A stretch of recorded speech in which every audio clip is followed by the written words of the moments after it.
موضوع آخر، قال وزير الخارجية الأمريكي أنثوني بلينكن في مؤتمر صحفي مع نظيره الجزائري أحمد عطاف في واشنطن إن العلاقات بين البلدين تعود لفترة طويلة وتزداد قوة في السنوات الأخيرة. وأضاف بلينكن بأن هناك روابط اقتصادية وأمنية قوية بين البلدين، مؤكدا العمل المشترك لتعزيز السلام والاستقرار في المنطقة والساحل الإفريقي.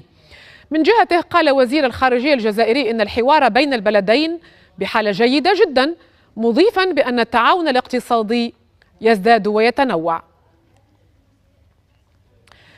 جو تابت في واشنطن قد يكون لديه المزيد من المعلومات حول هذه المحادثات الجزائرية الأمريكية بعيدا عن هذا البيان الدبلوماسي.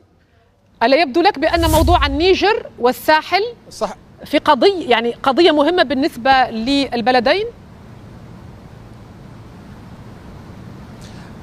هي قضية مهمة لكن ليست القضية الوحيدة والأساسية.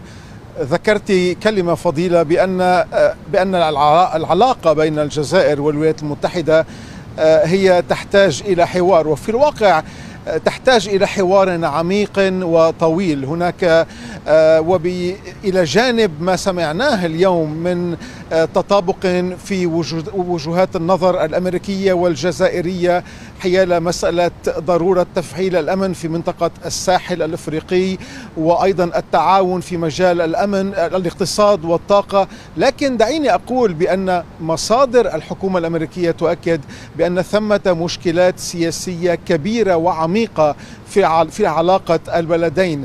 واشنطن نسمعها في كل الدوائر، في البيت الأبيض، في وزارة الخارجية والدفاع، منزعجة واشنطن من موقف الجزائر القريب من روسيا غير المؤيد لدعم أوكرانيا.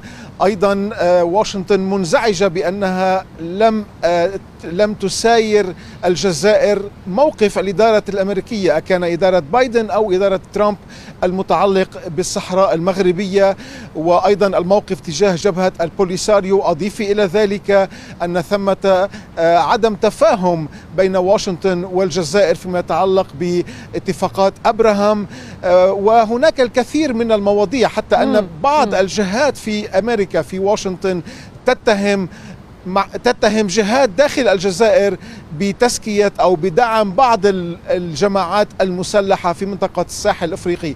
إذن الصورة الزهرية التي رأيناها اليوم لا تعكس في الواقع صحة العلاقات.